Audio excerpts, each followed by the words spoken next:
par le cœur. Tu sais que le Chavetz Chaim, quelques jours avant Rosh Hashanah, il avait fait une dracha à la Yeshiva de Radin. Il y avait Rav David Povarsky là-bas, le Rosh Yeshiva de Ponyovitch, qui était après Rav Ponyovitch, Rav Kalman. Et il a dit, devinez ce qu'il a dit. On était 2-3 jours avant Rosh Hashanah.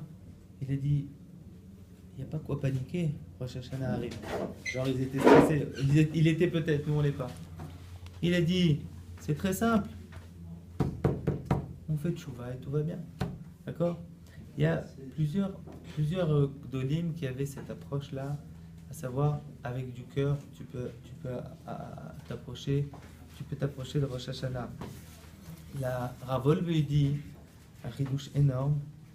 Et si on se demande quel est le jour où il y a une réjouissance extraordinaire dans la création, dans le monde, tu dirais, je sais pas moi, Kippour, Simchat Torah, le jour de Matan Torah, j'en sais rien. Hein? Pour... Il dit. Non, mais attends, mais je te dis où il le prouve. Attends, comment on dit? Comment on dit dans le Aziranenu Kolatseyar, ils vont se réjouir, tous les arbres de la terre, et comme ça, on ne fait qu'une réjouissance sur. Voilà. Ismechu Hashamayim v'tagal haaretz, on l'a lu vendredi soir. Iram hayam umlo, Ismechu Hashamayim, la terre elle se réjouit. Iram hayam umlo. Le Metzudat il dit, elle va crier de joie la mer et tout ce qu'elle contient. Et alors Sadai, ils vont se réjouir Sadai, les champs, v'chol asherlo, l'ifne Hashem qui va, l'ishpot ta.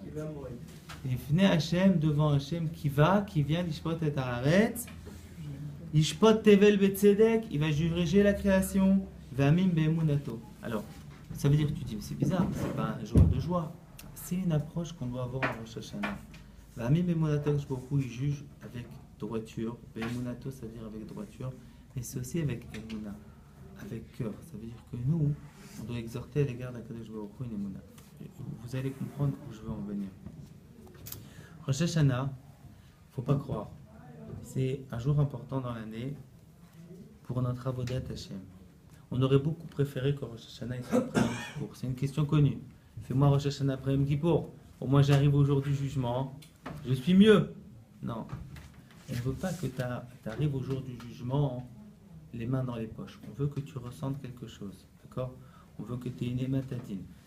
Tous les jours on rajoute un Teilim. Et David Hashem, Ori, Veishi. C'est quoi Ori? Ori zo Rosh Hashanah, Ishi. C'est Yom Kippourim. Ori c'est un or. Rosh Hashanah, il doit m'éclairer. Rosh Hashanah, il doit me permettre de me diriger. Il va m'aider à donner une direction dans l'année. D'accord? Vous savez que c'est pas marqué une fois que Rosh Hashanah, c'est le jour du jugement dans la Torah. Pas une fois. Rosh Hashanah, on n'en parle, mais pas une fois que c'est un Yom Hadin.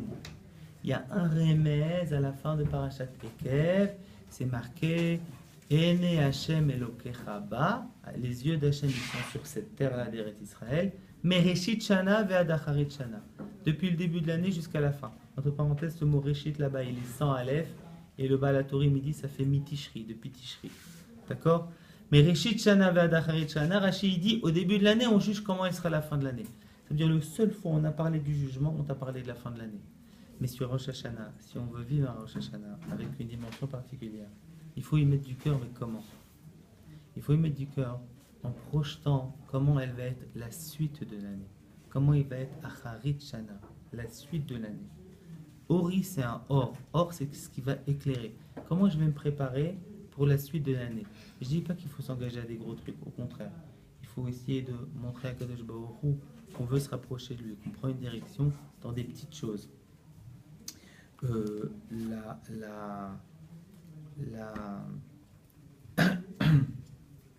voulais dire quelque chose, j'ai oublié. Ouais, il y a un passou dans la Torah. Umal Hashem Elokecha, on l'a lu hier dans la paracha. Umal Hashem Elokecha et levavecha ve'et levav zaracha. Hashem, il va circoncire ton cœur et le cœur de tes descendants.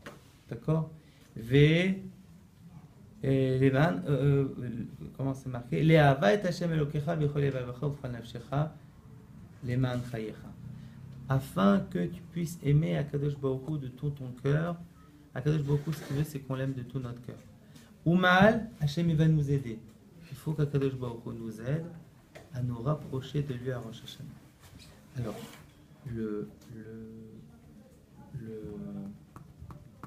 Mesilat Yesharim, il dit, c'était ça, je voulais parler du Yetzer Hara. Mesilat Yesharim, il dit, Kevan Sheroa Yetzer Adam Shetole Be'akevo. Lorsque le Yetzer Hara, il voit un homme, Shetole Be'akevo, Rashi il dit, parce que c'est un midrash, Shetole Be'akevo, ça marche. Il a la tête bien haute et bien redressée. Mais Mashmesh Begadav, il fait super attention à ses habits. Il est tout le temps en train de toucher ses habits. D'accord? Quand lui, Yetzer Hara, il voit quelqu'un, d'accord? C'est une préoccupation, la façon de s'habiller. Umsalsel Bisaharo. Alors, Umsalsel Bisaharo, c'est un terme qu'on retrouve avec Yosef Hatzadik, etc. Je ne sais pas exactement ce que ça veut dire. Mot, il fait des bouclettes. Si on actualise, je ne sais pas qu'est-ce qu'il fait. Est-ce qu'il met du gel? Est-ce qu'il fait une choupik de ce côté? Est-ce qu'il en met derrière? Est-ce qu'il se fait des bouclettes? Est-ce qu'il raccourcit les périodes? Est-ce qu'il croise de côté? J'en sais rien. Mais ce qui est sûr, c'est qu'il fait de ses cheveux. Qu'est-ce que tu dis le mot? Raccourcir les périodes. Ce qui est sûr, c'est qu'il fait de ses cheveux un haï sec. Alors attention, si le bonhomme il commence à faire un haï sec, je dis pas qu'il faut pas se sentir bien quand tu t'habilles, habille-toi tranquille, d'accord, fais ton kiff. Quand on est jeune, on a besoin de se plaire, on a besoin de sentir un peu qu'on est à la mode et tout ça. C'est un peu une faiblesse, ça veut dire on fait comme tout le monde, mais bon, c'est pas grave. C'est pas une faiblesse grave. Mais en tout état de cause, si le Yetzer Hara, il voit que quelqu'un, il a un peu la tête dans les habits, un peu la tête dans les cheveux, un peu la tête dans sa façon de marcher, etc. Alors, Omer, il dit, Zécheli, il est pour moi. Comme ça, terminé. Pourquoi? Parce que il voit qu'ici il y a une faiblesse et il sait que cette faiblesse-là, il peut l'utiliser pour aller le prendre.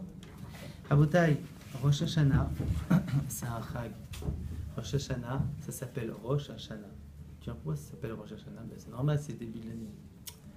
C'est pas seulement un début d'année. Rosh, c'est quoi ta tête? C'est quoi une tête? Une tête, c'est l'organe qu'il y a dans le corps qui permet de tout diriger. Rosh Hashanah, ça va être le jour dans l'année qui va donner une direction à toute l'année. Alors tu vas me dire, mais comment je vais faire une chose pareille? Akadosh Baruch Hu, il veut que je sois juste par rapport à qu'est-ce que toi tu as dans le cœur. Vous savez, le Ben Sorer au Moreh, c'est une grande question. Le Ben Sorer au Moreh, il y a deux chidushim. Premièrement, qu'est-ce qu'il a fait de mal, dis-moi? Il est parti voler un steak ou un rôti. Il a ses parents, en plus à ses parents, wow. Et une bouteille de vin. Ben Sorer au Moreh, faut le tuer Hachem Sofo. On a peur qu'il vide le congélateur, qu'il vide le cellier, et qu'à la fin il va aller acheter un vrai revolver. Il va commencer Vakesh Limudeo, Benomotse, Melastem et Abriot, Al Parashat Malachim. Non mais attends une seconde, oh, ça va? PMX c'est vrai. Oh, ça c'est la deuxième couchère Chazak que je voulais poser au rêve. Non, pas du pain, j'ai dit un rôti et une bouteille de vin. Tout ça pour hein? Non, alors ça, tu connais la réponse à cette question, en fait? J'ai posé à plein de gens, personne n'a répondu. Tu ne vas pas poser à moi. Alors attends. Non, je te dis la réponse, je vais donner la réponse. Attention.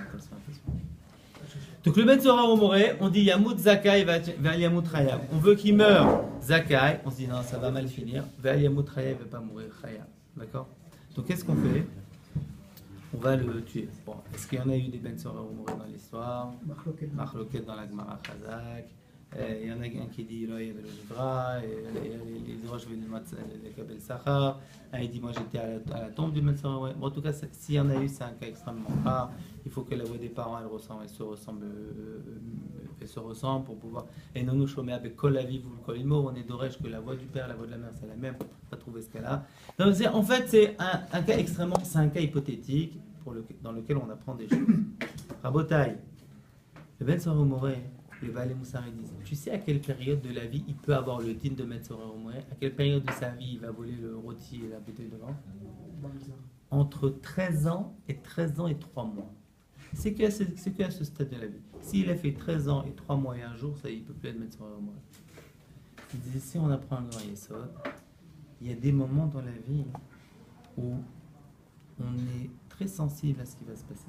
C'est-à-dire, le gars, il vient de faire la bar mitzvah, il a les nouveaux tefilines, il est tout chaud, il va commencer à aller faire la fête, il y a un problème, il y a un gros malaise. C'est ça l'idée. L'idée de Sarah Omoré, c'est qu'il y a des moments, d'ailleurs on apprend de là, qu'à chaque fois que tu démarres quelque chose, démarre bien. Tu démarres la journée, démarre bien. Faites l'expérience. Démarre la journée, commence pas à dire n'importe quoi, perds ton temps. Tu te poses au Beth Midrash, commence par étudier les 5 premières minutes. Tu verras, ça va tout changer. Commence toujours par un truc. Tu commences la semaine, la même chose. Tu commences le mois, tu commences l'année, tu commences ta vie, tu commences ta vie de mariage. Le démarrage de quelque chose, Rav Eliashiv, je vous avais raconté, Rav Eliashiv, il s'est marié à l'époque un vendredi. Tu sais pourquoi? Parce que il y avait tellement pas d'argent qu'au moins les premiers Shiva Brachot c'était Shabbat. Et le dimanche, ils organisaient les Khatan Kala avec l'argent qu'ils ont reçu, etc. La maison. Alors il arrive dimanche et sa femme elle lui dit, tu sais, on organise la maison. Elle lui dit, oui justement, je voulais te dire que là maintenant on vient de se marier, je voudrais démarrer avec l'Imoud Torah et après on s'en occupera. Alors il a dit, d'accord, ça ne me dérange pas du tout, mais tu veux repousser à quand? Il dit, je voudrais repousser à 1000 nuits, c'est possible? 1000 jours, 1000 jours. D'accord? Et c'est devenu Rav Eliashiv. D'accord? Ça veut dire que l'idée c'est comme ça. On démarre quelque chose, il faut que ce démarrage ait une direction. Reshit Shana, Vadacharet Shana. Comment on va lui donner une direction? J'y arrive, mais je réponds à la question de Oren. Oren il a dit, attends, il y a un petit problème. Ishmaël, c'est marqué, Vaishma Hashem l'école anar, Ba'asher Usham. Hashem, il a écouté la voix du gamin, il avait quel âge? Il me semble que j'avais fait les comptes une fois, il avait 21 ans. Vous vérifierez, mais il me semble qu'il avait 21 ans, ce petit gamin. Et, non sérieux, elle s'est marquée, elle a pris sur l'épaule et tout, c'est un peu surprenant. En tout état de cause, Rabbi Isai, en tout état de cause,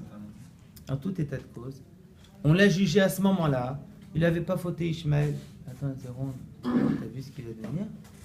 T'as vu ce qu'il a fait à Gaza il y a 3 mois? T'as vu ce qu'il prépare? Ce qui est préparé à Gaza? T'as vu ce qu'il a préparé dans le passé? Ça va manquer ce qu'ils nous ont fait au fil des milliers et les milliers de personnes qui sont mortes à cause de Ishmaël là. Et c'est pas des dizaines de milliers, des centaines de milliers, et toutes les persécutions. Qu'est-ce que tu me juges Ishmaël maintenant, à 21 ans, alors que le Ben Soror Omoré, j'ai fait exactement le contraire. On a l'impression, Ben Soror Omoré, on fait Midatadin. Ah non, tu vas devenir un rachat. Et Ishmaël, on a de la rachamim. Ben maître, Rabota, c'est exactement le contraire. J'avais vu écrit au Rennes, mais je ne me rappelle pas où, que c'est exactement le contraire. Le Ben Soror Omar, on a de la rachamim. Si on fait Midatadin, on ne peut pas le tuer, il n'a rien fait. Attends, il voulait un steak. Midatadin, c'est de rien faire. Mais Midat Rachamim, c'est de voir aussi ce qui va être, comment il va devenir. Et là, BMR, si tu vois Midat Rachamim, non, ne le laisse pas. Ne le laisse pas parce que ça va mal tourner. Vous rigolez, mais moi je me rappelle, ça fait 2-3 ans, il y a une dame qui m'appelle de Paris, qui me connaissait un peu, donc je comprends qu'elle m'a appelé. Elle me dit, voilà, je vous appelle pour une sheila. Je dis, oui, voilà, je connais un enfant, et je savais de qui elle parlait, parce que je connaissais un peu cette famille-là. Elle m'a dit, la sœur de ce garçon-là, elle demande si elle peut appeler la police. Je dis, ah, expliquez-moi. Ce garçon-là, c'était un fils à papa. Chaque fois qu'il voulait quelque chose quand il était petit, tiens mon fils. À la fin, il n'y a plus de kiff. Où est-ce qu'il est parti jouer? Au casino. Il va jouer au casino et il commence à jouer, il commence à perdre, il veut de l'argent. Il a fini trop d'argent chez papa et maman. Ils ont eu ras-le-bol. Ils ont commencé à le mettre dehors. Regarde le monsieur. D'accord? Mais lui, mais Vakesh Limoudo, maman, j'ai un Ben Soror Omoré. Donc où est-ce qu'il a été chercher de l'argent? Chez sa sœur. Il a cambriolé sa sœur. C'est chaud. Tu vas me dire, c'est pour ça qu'elle m'a appelé, pas encore. Elle m'a appelé pour me dire maintenant, sa sœur, elle ne veut pas lui donner d'argent. Il menace de faire du mal à son neveu, au fils de sa sœur, s'il ne lui donne pas de l'argent. Alors regardez, maman, je vais te remonter. Il n'est pas bon, le pauvre, c'est pas totalement de sa faute le démarrage. Il a été gâté pour un miskin. Mais je veux dire, une fois que l'enfant il rentre dans un système, le bonhomme il avait 18-20 ans, il rentre dans un système, il est prêt à menacer